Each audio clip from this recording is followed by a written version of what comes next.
Welcome back, everybody. Today, we're going to be taking a deep dive into the power struggle that's currently shaking one of Nigeria's oldest financial institutions, Mhm. First Bank of Nigeria Holdings, Yes. also known as FBN Holdings. Mm-hmm. And this is more than just a boardroom squabble or some kind of Yes. petty argument. This is Mhm. something that's going to raise questions about corporate governance, transparency, and the future of this banking giant. Yeah, what's really interesting about this particular case is the people involved. You have the current chairman, Femi Otedola, who is a very prominent businessman. Mm-hmm. You have Oba Otudeko, who's associated with the largest shareholder, Barbican Capital. Right. And there are even whispers about the involvement of the former Central Bank of Nigeria Governor Godwin Emefiele. So we've got a lot of players here. We've got backroom deals, a shareholder revolt, and a very controversial private placement that has people scratching their heads. Yeah. So to understand how we got here, we have to go back to January of 2024 when Femi Otedola took over as chairman. Right. And, on the surface, it might seem like a routine leadership transition. Uh-huh. But some shareholders are claiming that Otedola's appointment was actually orchestrated with undue influence from the then CBN Governor Godwin Emefiele. Okay. And they're even going so far as to say that proper security clearance procedures may have been bypassed. So essentially, they're suggesting that the former CBN governor handpicked the chairman of one of the most significant banks in the country. That's exactly what they're saying. Wow. If that's true, what kind of precedent does that set for the independence of financial institutions? I mean, it raises a lot of concerns about conflicts of interest. Yeah. Erosion of regulatory checks and balances, if true. Hmm. It would suggest that powerful individuals can exert undue influence over key financial institutions. Right, and this is a story that's still unfolding. So now fast forward to today, and we have a group of shareholders Mhm. holding a 10% stake in FBN Holdings, Wow. which is sizable, and they're calling for an EGM, Right, an extraordinary general meeting. an extraordinary general meeting to oust Otedola from his position as chairman.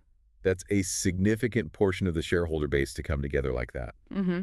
And really, what seems to be driving their discontent is this accusation that Otedola is running the bank as his own personal estate, prioritizing his own interests above the well-being of the company. So how does that look in practice? What evidence do they have to support this claim? Well, they point to a number of instances where they feel like Otedola acted unilaterally without proper consultation with the board or consideration for the other shareholders. Right. For example, they allege that he's installed his own staff in key positions, basically consolidating his control over the bank's operations. And they're also really concerned about a proposed 360 billion naira private placement. Oh, absolutely.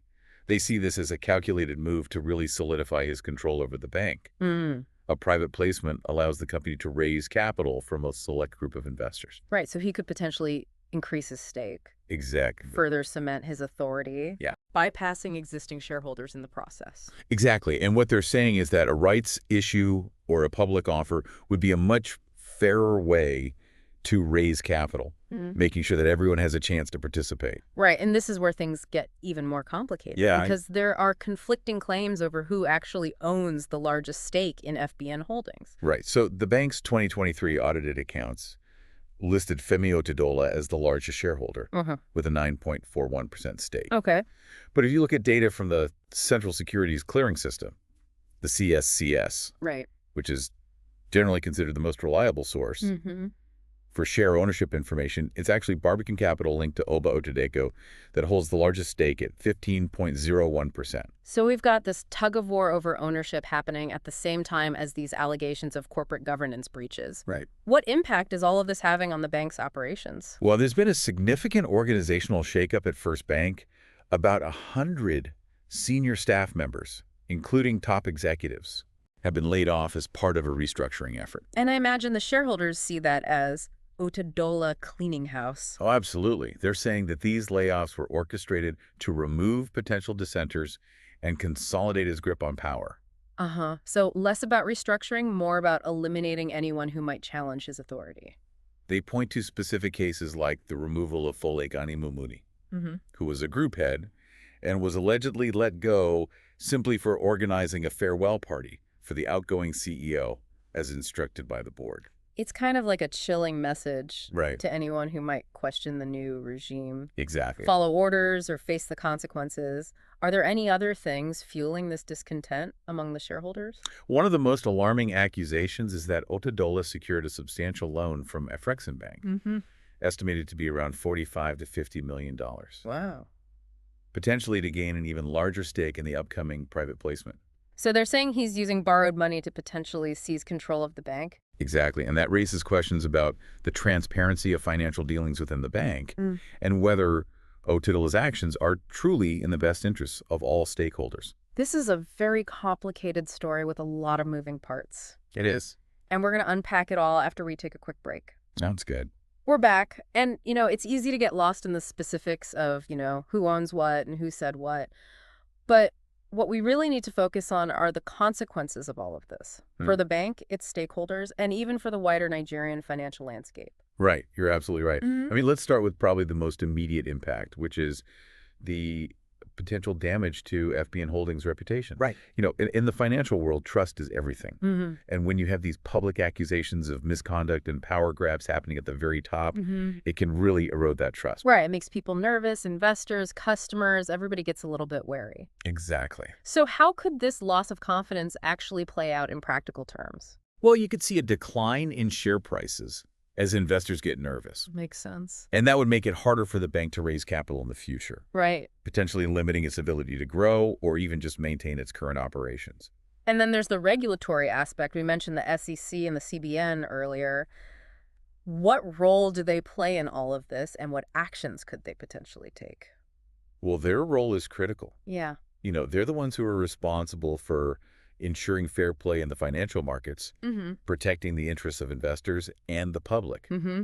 So in this case, they could launch a formal investigation into the allegations against Otedola, Okay.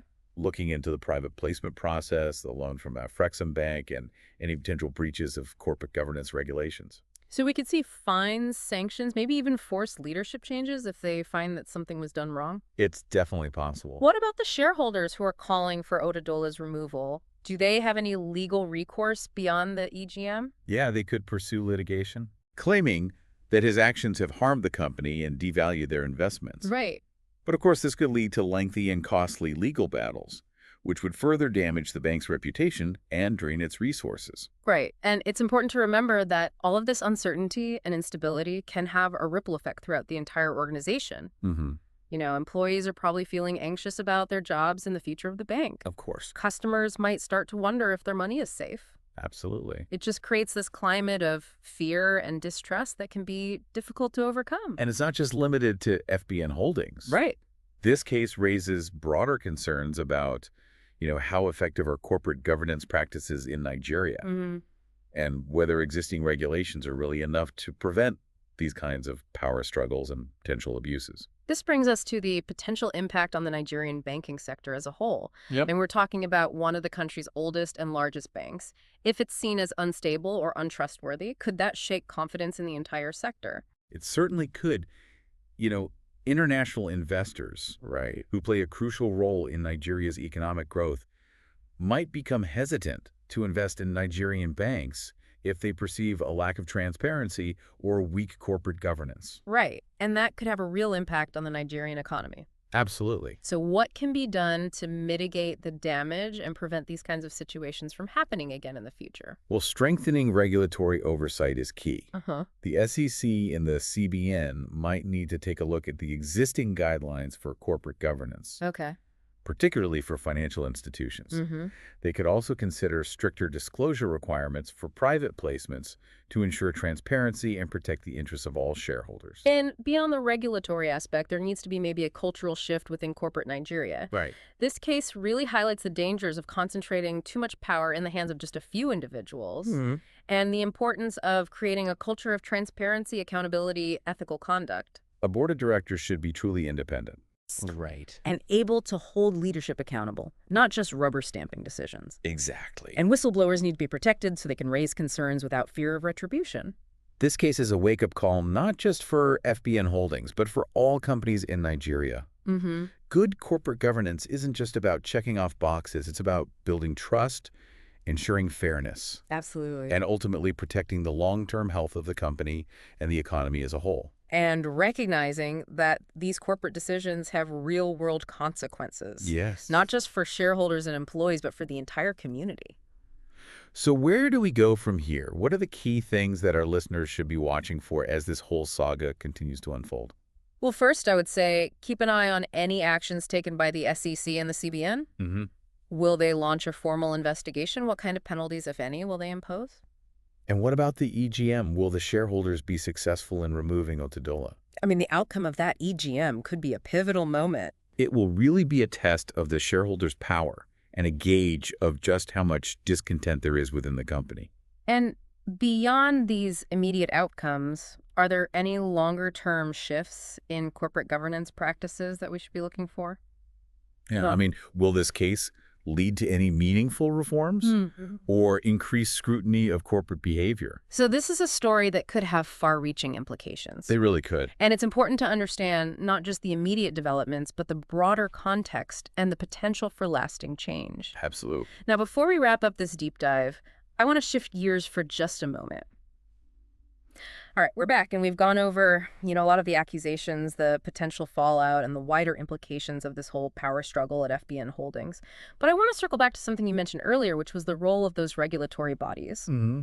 The SEC and the CBN specifically, what concrete steps could they actually take to address this situation? Well, if we talked about, they could launch a full investigation Yeah. into, the allegations of improper share acquisitions and breaches of corporate governance. And that would mean really examining, the private placement process, scrutinizing that loan from FX Bank, and really digging into the role of that former CBN governor. Right. Were there any regulations that were violated? Was there any undue influence? Did that take place? Yeah. These are the things they would be looking at. So if they do find evidence of wrongdoing, what are the potential consequences? I mean, we've talked about fine sanctions. Could it go further than that? Oh, yeah, absolutely. Okay. I mean, it could range from, hefty fines levied against the bank or individuals to sanctions that could actually restrict the bank's operations. In extreme cases, they could even demand leadership changes, Wow. essentially forcing Otedola out. So the stakes are really high They are. for both FBN Holdings as an institution and for Otedola personally.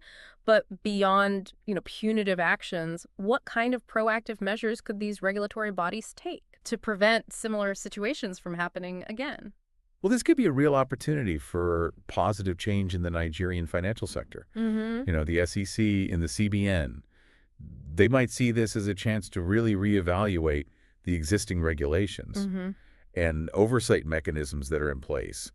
Maybe they'll strengthen the corporate governance guidelines for banks, Right. making boards more independent and accountable, or they might implement stricter requirements for private placements just to make sure there's more transparency and fairness for all the shareholders involved. So it's almost like, this crisis, as messy as it is and as damaging as it is, could potentially lead to a more robust and resilient financial system Yes, it's possible. in Nigeria. But let's shift gears for a second and talk about the human element here. What advice would you give to someone who's, maybe caught in the crosshairs of all of this? Right. Let's say an employee at First Bank who's worried about their job, or a shareholder who's feeling uncertain about their investment.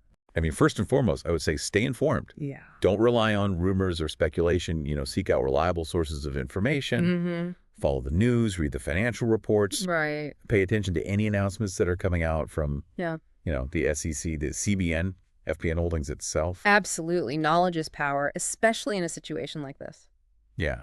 And I would say try to remain calm. Right. It's easy to get swept up in the drama and make decisions based on fear or panic. But this is a complex situation. Things can change quickly, and reacting impulsively may not be in your best interest. Right. So if you're a shareholder, what can you do? Well, remember, you have a voice. Mm-hmm. Attend the EGM voice. Your concerns. Uh-huh. Exercise your voting rights. Don't underestimate the power of collective action. And if you're an employee who's been affected by the layoffs or just feeling uncertain about the future, there are resources out there to help you navigate this time. Professional organizations, government agencies, support groups can provide guidance and assistance. Absolutely. We'll make sure to include links to some helpful resources in the show notes for this episode. Okay. As we start to wrap up our deep dive, I want to leave our listeners with this The outcome of this battle at FBN Holdings is still very uncertain. Will Otedola remain in control? Will the regulators intervene? Will the shareholders have their voices heard? Only time will tell. Yeah.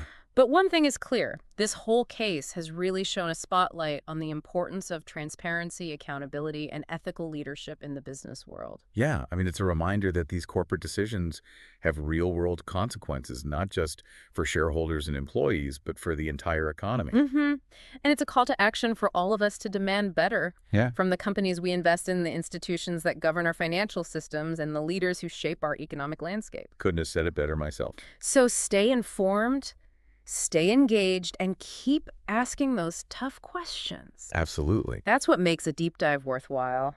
And as always, thanks for listening.